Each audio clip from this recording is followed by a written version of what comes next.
สบายดีท่านผู้ชมขอต้อนรับท่านเข้าสู่รายการเผยแพร่ชีวิตวัฒนธรรมซึ่งทำหน้าที่ดำเนินรายการโดยข้าพเจ้าจินวรรณ หนองบุภาและเช่นเคยมื้อนี้ก็มีเรื่องราวดีๆทางด้านวัฒนธรรมมานำเสนอท่านผู้ชมได้รู้จักกันอีกแต่ว่าจะเป็นเรื่องราวเกี่ยวกับอย่างนั้นเจท่านไปรับชมภาพตัวอย่างกันก่อนและหลังจากนั้นไปพักชมสิ่งที่น่าสนใจจากผู้ประทำรายการกันต่อเลย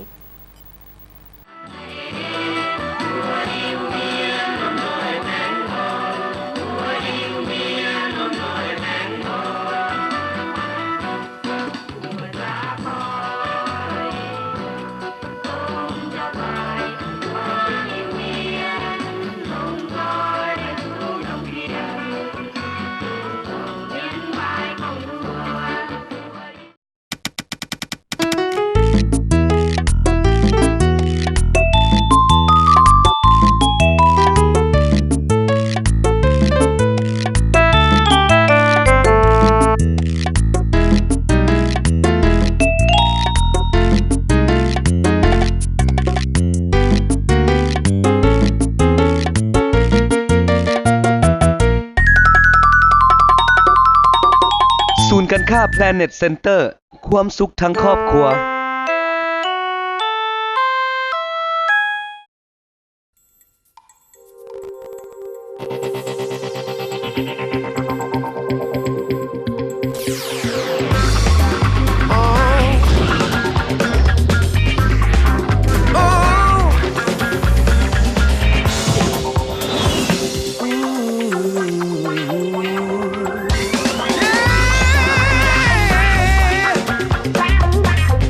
เมรินดาหอมกินเกี้ยงชื่นใจ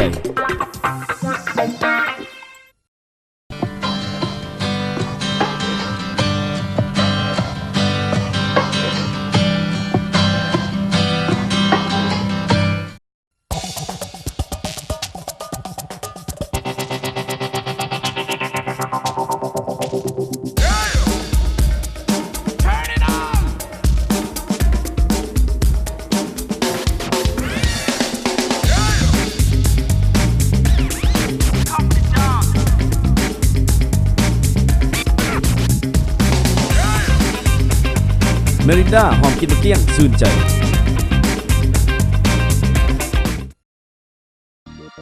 โรงงานคำหุงไซเจริญเล็กหุบพันธ์ครบวงจรนครหลวงเวียงจันทน์เป็นโรงงานขนาดกลางที่มีปริมาตรในการผลิตถึง30ต้นต่อมือ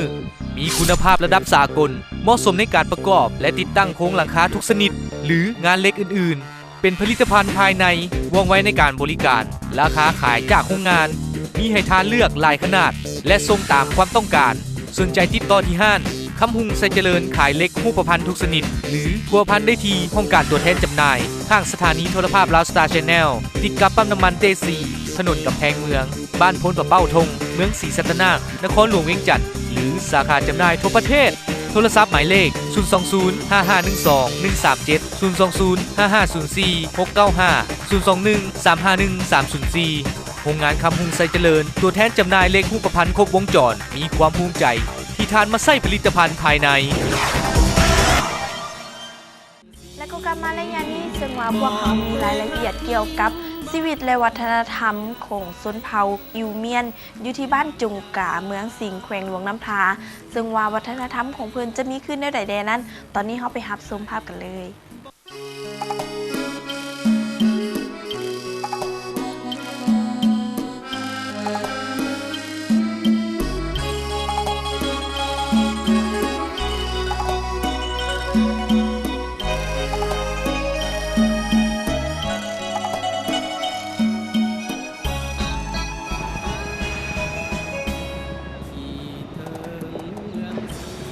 เมืองสิงห์เป็นเมืองหนึ่งในจำนวน5เมืองที่นอนในแขวงหลวงน้ำทาซึ่งห่างจากเทศบาลแขวงไปทางทิศตะวันตกเฉียงเหนือประมาณ50กิโลเมตรเป็นเมืองแห่งภูดอยที่เต็มไปด้วยธรรมชาติภูผาป่าไม้อันอุดมสมบูรณ์หุ้มห่อเอาไว้ความหลังเมื่อเขาย้ำร่วมกับผู้เพื่อนยามจากไกลบ่ลืมเลือนยังอาชีพของประชาชนส่วนหลวงหลายแม่นเฮ็ดกสิกรรม ปลูกฝังเลี้ยงสัตว์ และอาชีพอื่นๆอีกเป็นสำหอง สิ่งของข้าถึงเป็นแดนภูผาถึงเป็นแดนดงป่าก็หักเจ้าเต็มที่ในหัวใจข้าแล้วแม้นบ่อยากจากไกลแม้นบ่อยากจากนี้ อยู่ในเมืองนี้นอกจากจะอุดมสมบูรณ์ทางธรรมชาติแล้ว ยังเป็นเมืองที่มีหลากหลายชนเผ่าอาศัยอยู่เช่นว่าชนเผ่าลาวชนเผ่าลื้อชนเผ่าอาคาชนเผ่าอิ่วเนียนและชนเผ่าอื่นๆอีก รวมสร้างสาติดท้องนา เมืองสิงห์นับว่าเป็นเมืองที่เก่าแก่ มีประวัติความเป็นมาเหิงนาน ซึ่งจะสังเกตได้จากห้องหอยทางด้านวัตถุบูหาร วัดวาอารามอย่างหลวงหลาย ซึ่งเต็มไปด้วยอริยธรรมฮีตคองประเพณี วิถีชีวิตทางด้านวัฒนธรรม บรรดาเผ่าของชาวเมืองสิงห์เมืองแห่งความเป็นเอกภาพ ในอดีตและปัจจุบันก็คือในอนาคต เมืองสิงห์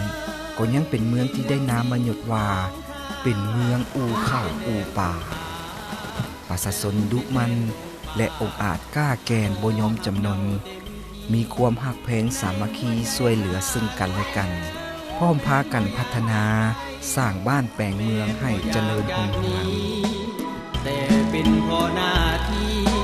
จึงได้หนีจากลาที่ถึงบ่ลืม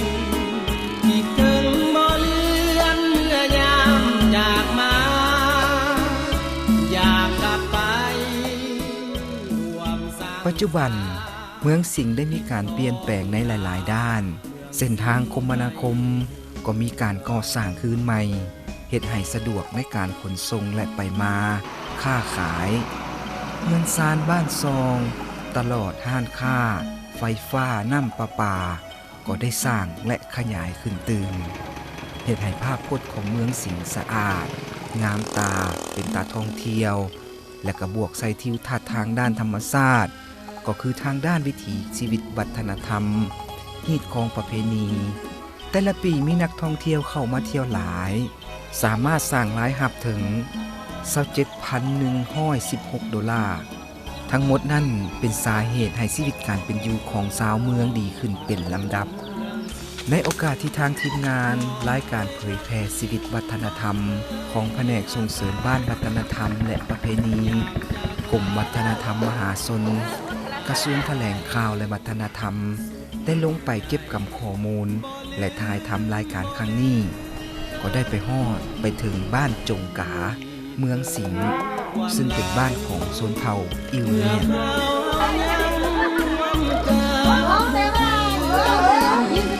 ยามจากใจบ่ลืมยามฟังเตือนทุกวินาทีโอ้เมืองสิงห์เอ๋ยเมืองสิงห์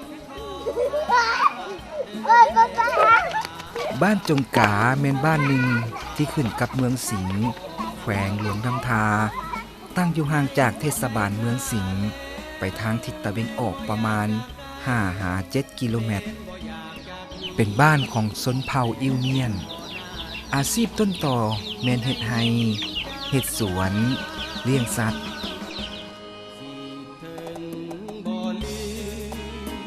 คิดถึงบ่เลือนเมื่อยามจากมาอยากกลับไปร่วมสร้างสาติดท้องนาเมืองสิงห์ให้เมือง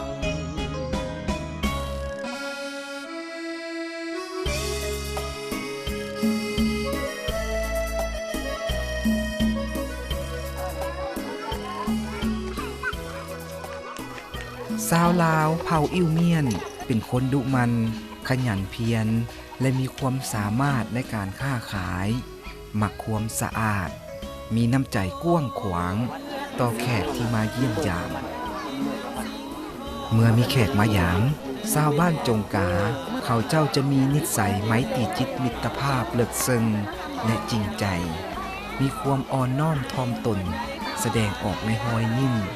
ในเวลาทักทายการเว้าจาปราศัยอย่างสนิทสนมอำนวยความสะดวกและให้เกียรติกับแขกพร้อมทั้งการถามไทยความทุกข์สุขฝากความยื้อยามถามข่าวซึ่งกันและกันโดยฝ่ายซ้ายจะเป็นผู้โอ้ลมหับต้อนแขกผู้มาเยี่ยมยามส่วนฝ่ายหญิงจะเป็นผู้แต่งอยู่ครัวกินคอยหับไส้แขกบ่ให้ขาดตกบกพร่อง ติดท้องนาเมืองสิงห์ให้เมือง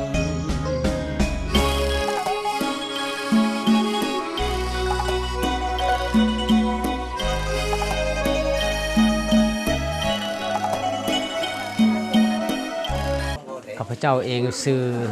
วันโฟเสเจ้า เป็นในบ้านบ้านจุงกาอยู่บ้านเฮานี่มี39หลังคาเรือนแล้วก็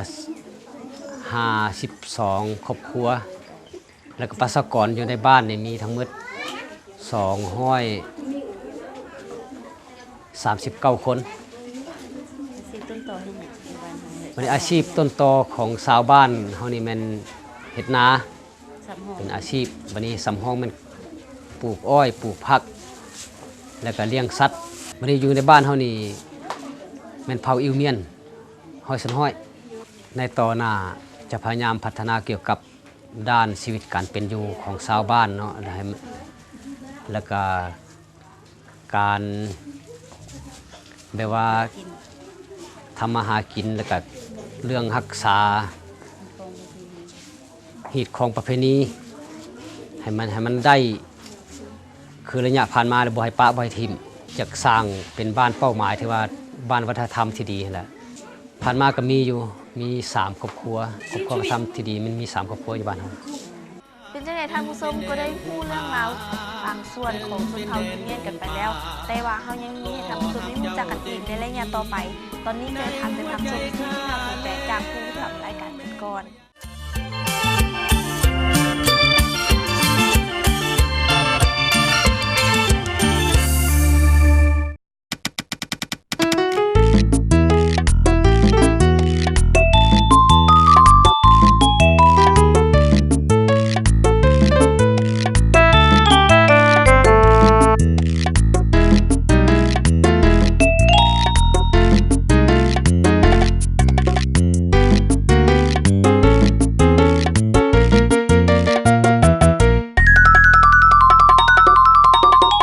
ศูนย์การค้า Planet Center ความสุขทั้งครอบครัว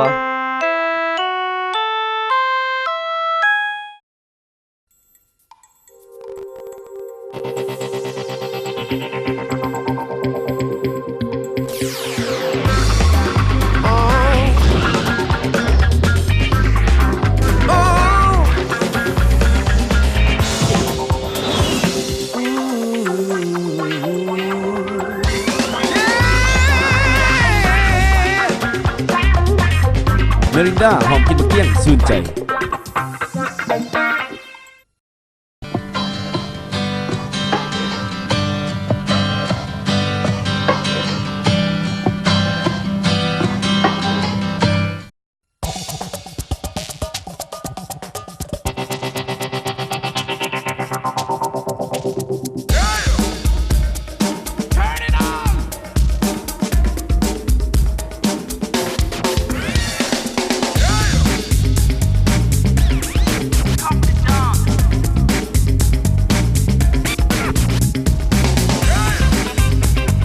เมรินดาหอมกินมะเกี้ยงชื่นใจ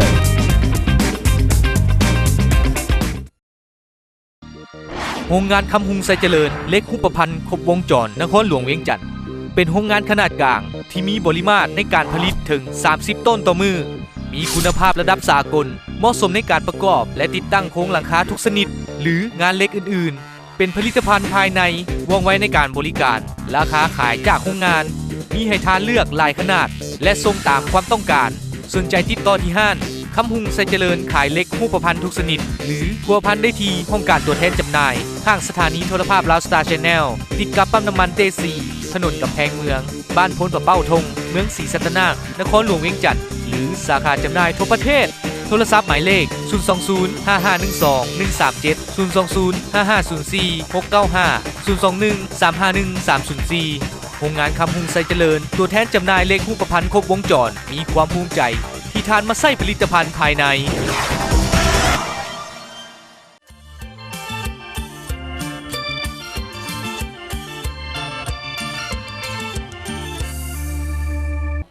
แล้วก็กลับมาและยานี้ทำผู้ชมซึ่งว่าเขาจะมาหับสมและหับผู้รายละเอียดของส้นเผาอิวเมียนกันต่อซึ่งว่าอยู่ที่บ้านจงกาก็เป็นบ้านหนึ่งที่ขึ้นกับเมืองสิงห์แขวงหลวงน้ำทาซึ่งห่างจากเทศบาลเมืองไปทางทิศตะวันออกประมาณ 5-7 กิโลเมตรเอาละท่านผู้ชมซึ่งว่าจะมีขึ้นได้ไหนต่อเดนั้นเอาเป็นว่าตอนนี้เขาไปหับสมกันต่อเลย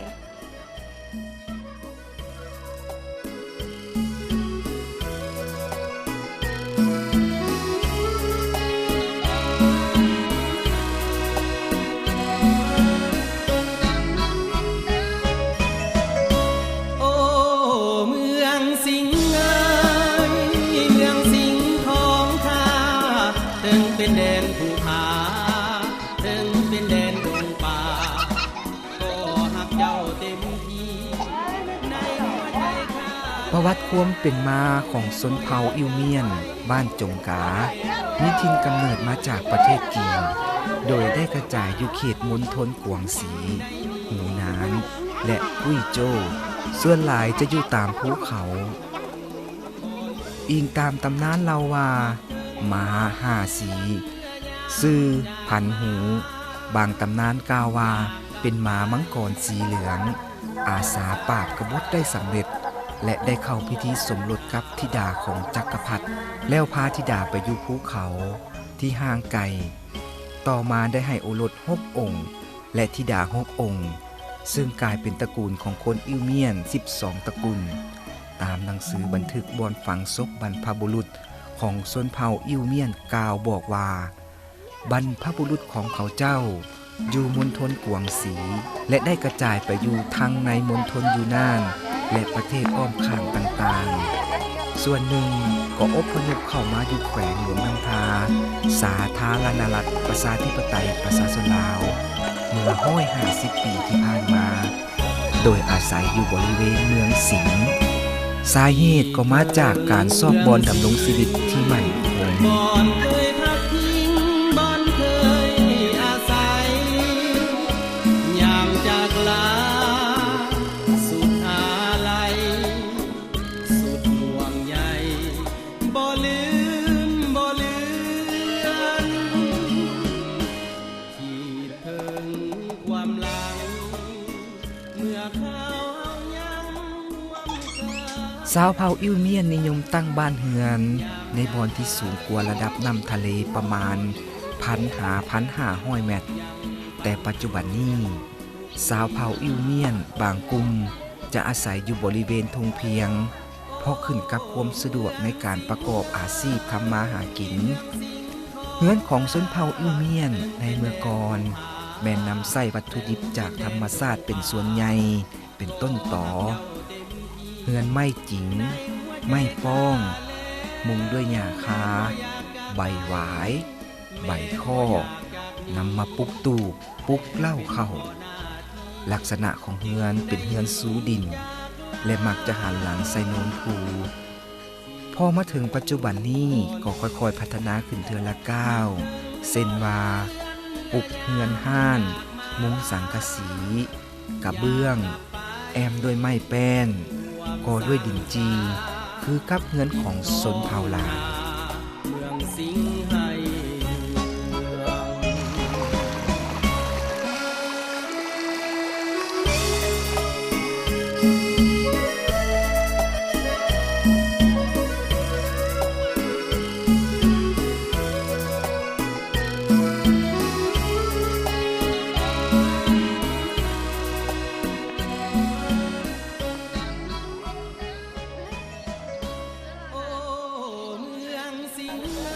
ชนเผ่าอิวเมียนจะใช้ภาษาในตระกูลจีนติเบตแขนงม่งย่าวสำเนียงและคำศัพท์ของอิวเมียน ในสาธารณรัฐประชาธิปไตยประชาชนลาว จะคล้ายคือภาษาจีนในเขตกวางตุ้ง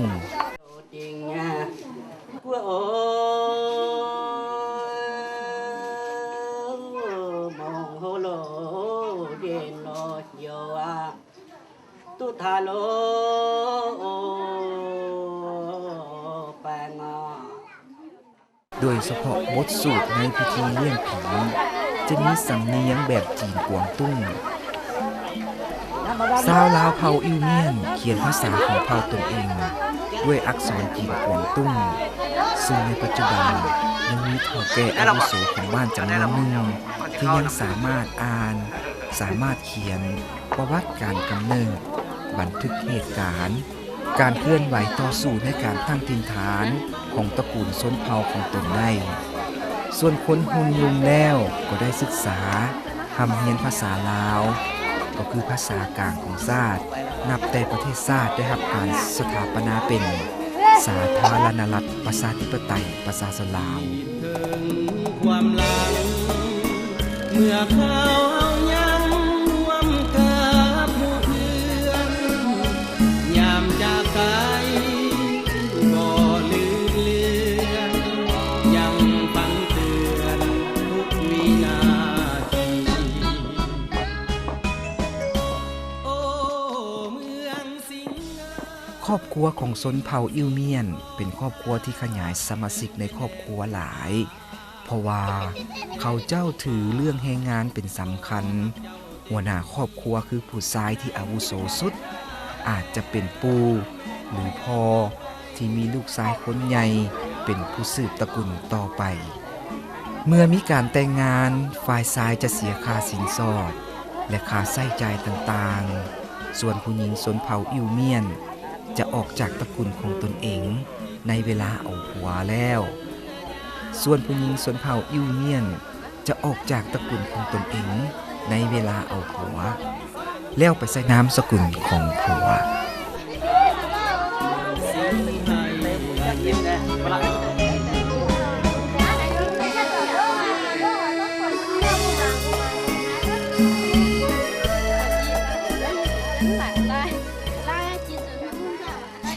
ชนเผ่าอิวเมียนบ้านจงกาเมืองสิงห์แขวงหลวงน้ำทาเป็นเผ่าหนึ่งที่มีเอกลักษณ์การนุ่งถือเป็นพิเศษเขาเจ้าสามารถผลิตเครื่องนุ่งห่มย่อมสีธรรมชาติ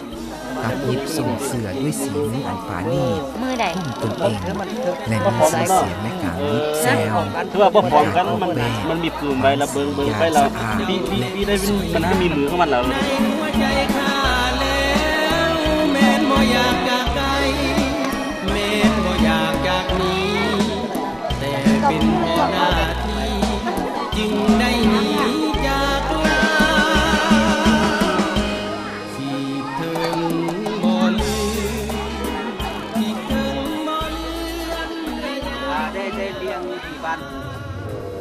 ลักษณะการนุ่งถือของผู้หญิงจะนุ่งเสื้อสีดำยาวคลุมฮอดหัวเข่าแขนยาวพาข้างด้านลำโตตั้งแต่สะโพกจนถึงปลายผ้าแคบแคมด้วยผ้าสีส่วนหลายไส้สีฟ้าคอเสื้อประกอบด้วยฟุ่มไหมพรมสีแดงผ่านด้านหลังไปถึงแอวมีกระดุมเงินขนาด3 คูณ 5 ซนเข็มขัดติดจนถึงบริเวณเหนือแอวเขียนห่อด้วยผ้าเป็นสั้นทำอิฐส่วนสั้นนอกจะใส่ผ้าปกลวดลายแซวซึ่งมีลักษณะการพัน2 รูปแบบคือแบบหัวใหญ่และแบบหัวแหลมผู้หญิงเผ่าอิวเมียนจะนุ่งขาโล่งสีดำด้านหน้าทรงจะแซวเป็นลายที่งามละเอียดลักษณะการนุ่งถือของผู้ชายเผ่าอิวเมียนจะนุ่งเสื้อสีดำปักแซวตามขอบคอเสื้อแคบเสื้อและตีนเสื้อมีลักษณะคอป้ายไปข้างลำตัวนุ่งทรงขาโลงสีดำแซวเรียบแคบขาทรงและใส่หมวกสีดำมีจอม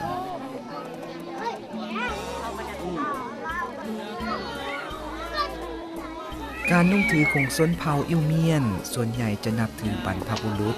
และผีฟ้าผีแถนเป็นส่วนสำคัญและเขาเจ้า ยังมีความเชื่อเกี่ยวกับการมีชีวิตอยู่ในโลกนี้โลกหลังความตาย นอกจากการนับถือผีบรรพบุรุษแล้วก็ยังมีผีหรือเทพเจ้าที่สำคัญอีก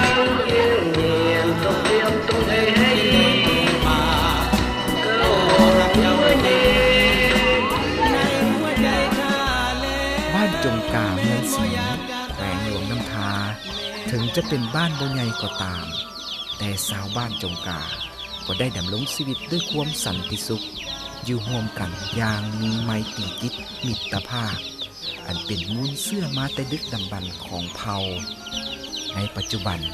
ชนเผ่าอิวเมียนยามใดก็ได้เอาใจใส่ทนุถนอมปกปักรักษาเอกลักษณ์มูลเชื่ออันดีงามทางวัฒนธรรมเข้านบธรรมเนียมหีดของประเพณีไว้ได้มั่นคงและพร้อมพากันตั้งหน้าปฏิบัติแนวทางนโยบายของพรรคระเบียบกฎหมายของรัฐประกอบส่วนสร้างบ้านแปลงเมืองให้มีความเจริญก้าวหน้า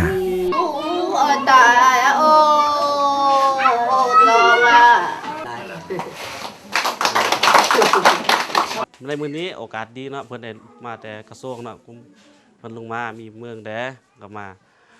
เอาข้อมูลเกี่ยวกับประวัติบ้านความเป็นมาเนาะเฮ็ดของประเพณีต่างๆนี่แหละเนาะก็ให้การของใหม่ของมือเป็นอย่างดีเนาะแล้วก็ตุนนักแม่นวรรณคดีนี้เดี๋ยวนี้มันจะเลี้ยงใส่ในบุญตอนรับบุญกองทัพเนาะแล้วก็เลยได้ฝึกแอบทุกมือข่อยบ่แม่นครูฝึกแต่ว่าต้องเบิ่งแย่งคุมเขาเจ้าให้เฮ็ดให้มันเป็นรอนหน้าที่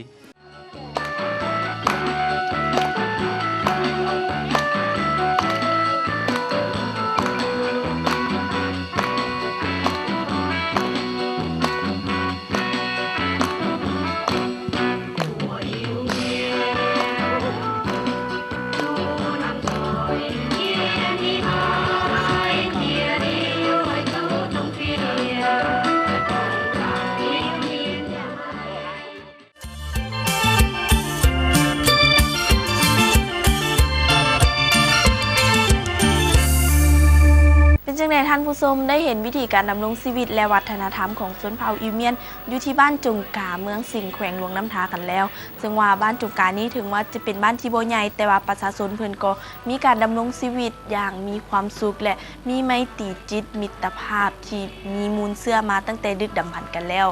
เอาล่ะท่านผู้ชมที่ผ่านไปทั้งหมดนั้นก็เป็นเรื่องราวดีๆสำหรับมื้อนี้ที่ทางทีมงานรายการเผยแพร่ชีวิตวัฒนธรรมได้นำมาเสนอให้ท่านผู้ชมได้รับชมกัน